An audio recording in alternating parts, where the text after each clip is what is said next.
Southeast Radio's Business Matters with Karl Fitzpatrick. Well, Kieran Walsh has built a successful business in the beauty industry, both in terms of new product development and through distribution. A key factor in the national beauty distribution success has been its ability to partner with celebrities to promote its product lines, and Kieran joins us now to reveal how he develops these relationships. Kieran, tell us about national beauty distribution and the growth which the business has achieved to date. Karl, thanks for having me. So I started the business back in 2011. I was a contestant on the TV show The Apprentice. I guess one thing led to another. I ended up selling teeth whitening strips, selling nail polish, and then nail polish led me into salons. Gave me a kind of a route into hair care. I was very early doors in finding Kevin Murphy in 2014, and I think at that time, influencer marketing was becoming a thing, and I'm sure we'll touch on that a bit more today with the people I work with now. But we used influencer to propel Kevin Murphy into general eyesight, and one thing has led to another. We've added brand after brand, including brands we look after for Estee Lauder now, for Unilever, and we have about 50% of our revenue comes from own brand. Business now has grown to about 75 people. Our headquarters are down in Blarney in Cork. We have a small office in Portugal, and we have someone based in the UK also to do with our UK interests. So we've grown quite a lot. We're forecasting this year circa 25 million revenue. So back in 2017, you started a process to develop the Luna product range. Talk to us about that. Yeah, so Lisa Jordan is a pretty well-known influencer here in Ireland. Lisa and I actually went to school together back in junior cert, leaving cert and so on. So we stayed friendly. And around 2014, I think, Lisa was getting married. At the time, I said to her, I feel like this influencer thing is going to kick off. I think there'll be interest in your dresses and so on. And she then, one thing that's whatever, she then kicked on and became a very credible influencer in Ireland. Around 2016, we were seeing influencers and celebrities in other countries launching brand around their brand, which was a totally new concept. So Lisa said, listen, what do you think about maybe doing something in the makeup space? Because she was a makeup artist originally. So I said, look, I love it. I went and did some research in terms of who were the contract manufacturers for this type of thing. We started working on a concept, a brand name and so on together. And I remember we were already after visiting a couple of factories in the UK to work on these lip glosses we said we'd start with. And on the flight back, we came up with the name Luna. And that's how we started the brand. And the brand has kicked on since. The brand now does several million a year in terms of revenue. Big retailers, Macaulay's, Dunn Stores, you name it. We're listed in, I think, over 1,000 doors across the country now with Luna. And 2018 then saw you enter the fake tan space. That fake tan market is particularly crowded. So what challenges did you face with Bare and how did you overcome them? Bare was its own journey. So in 2016, 2017, I started thinking about the idea of tan. More credits to her. Marissa Carter had done a great job in putting tan and Ireland on the map, I think, albeit she was doing it at a lower price point. I felt that aligned with all the other brands in my portfolio, it would make sense for me to work on a premium tan. So at the time, Bellamy Anta and Suzanne Jackson coming in with Dripping Gold were two of the real strong brands in the marketplace. And then you had Vita Labrada and some of the foreign brands in like your Bondi Sands and Isle of Paradise and so on. So I started working on this tan formulation with a contract manufacturer here in Ireland. We were testing for 12 months in terms of developing this formulation. And we didn't really have anyone attached to it. We were thinking initially of, okay, let's do this ourselves and maybe let's do it with an Irish celebrity. And we were playing with different ideas. And then one Sunday night, I was scrolling through Instagram and Vogue popped up and we kind of half knew each other from events and so on. I had a number on my phone and I dropped her a message and I said, listen, I know this is a random one, but did you ever think about doing a tan? And she rang me straight away and she says, this is so weird. I was about to sign a deal with another brand tomorrow as a brand ambassador. And I said, don't sign anything. I'm coming over and let's have a chat on Tuesday. So flew in on Tuesday. We hammered out a deal and what the whole thing would look like. And one thing led to the next one. We've ended up with a brand together. That's brilliant. So talk to me about how having Vogue Williams attached to that Bare brand actually acted as rocket fuel for it. Yeah, and that's changed a lot because Vogue's profile, I guess, has changed a lot throughout the whatever 5 or 6 years now we're working together.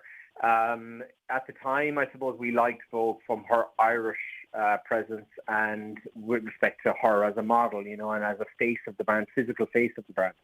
I think, her own positioning has changed dramatically in the last 5 years. The rise of her podcast, her own profile in the UK, the stuff she does on TV. So she's gone from being like, an influencer model to now being a full-blown celebrity. And I think that's elevated our brand also. I think it's given us a bit more credibility at the price point we exist, for sure. And she brings in great eyeballs, like that buyer that has disposable income to spend on product like this and to trial something new. The particularly complicated thing about tan is, as opposed to hair care or maybe makeup, you're very slow to change brand when it already works for you. I mean, if you're standing in the bathroom on a Thursday night after coming out of the shower, you want to be tanned on Friday, are you going to take a chance on something you don't know that works, or are you going to stick with the thing you know does work? So trying to get people to trust us in that first instance was difficult, and it was not the overnight success I wanted to think it would be, or that I thought, and it played out very much differently. So it took us several years to get to where we needed to get to. And from your own experience, Kieran, what do you look for when you're partnering with a celebrity to promote a product? If I had to pick a word, I think stability. I think it's, when you look at someone as attaching them to a brand, you are very much becoming, you are very much putting yourself at risk of whatever they do or say. So, attaching yourself to the wrong person who may get caught up in something negative online, it can have a detrimental effect to the brand that you're carrying and manufacturing. And ultimately, it's I'm on the hook for the stock, and I'm on the hook for everything we've committed to, and the staff and so on. So that stability is a very important thing. And with Vogue, we're very close. We talk all the time in terms of what she's got going on next and what's going to change in terms of her perception publicly.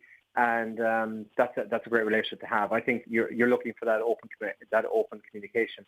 I've had conversations with other celebrities about another brand we're going to be launching soon, and I'm hesitant to get into a relationship with someone I don't know very well, because I feel that you're having this entire different piece to manage in a business as opposed to your own staff and your own brand. You're now managing this uncontrollable entity who is not on my payroll, and I can't tell to do anything. That is a complicated thing. So these brand attachments are a very nuanced business. I admire people like Ken Austin and so on who've done it with the likes of Conor McGregor and The Rock, with their drinks businesses. So it's not easy. Some interesting developments out of the Consumer Electronics Show in Vegas this week. I saw one of them was an app that will actually do an assessment to your own face and then provide you with advice and consultancy in relation to that, almost having a skincare consultant at the other end of the app. What are your thoughts on things like that going forward? I think they're great for the marketplace. I think, the more that consumers think about their well-being, wellness, how they look, all those things are good for business. So I welcome things like that. I think it's who will crack first, linking that to product and selling that consumer, completing that full 360 and that end-to-end piece will be the real winner. We use machines like that ourselves. We have a skincare division in our business where we sell a brand called ASAP skin products from Australia, and our girls use these skin scanner machines to essentially give the consumer the experience of, hey, here's where your sun damage is under a different light that you don't normally see in a mirror, and it's a real compelling thing. And of course, National Beauty Distribution recently created a presence in Portugal. What attracted you into the Portuguese market, Kieran?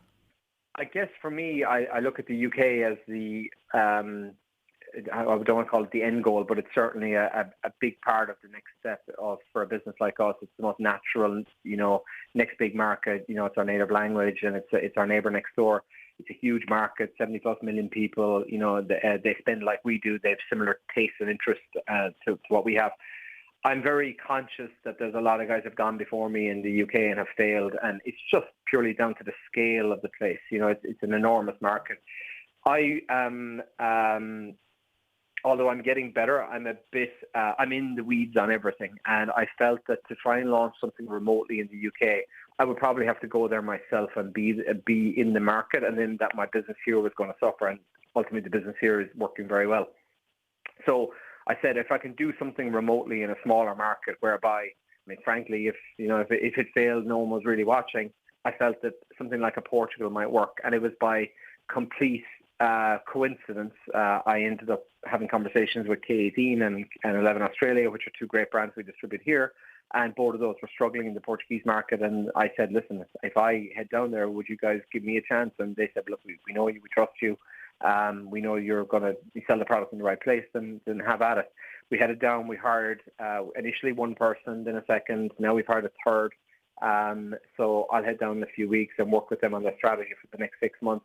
It's a slog down there. The business is starting to wash its face, but it is they're very different to us down there.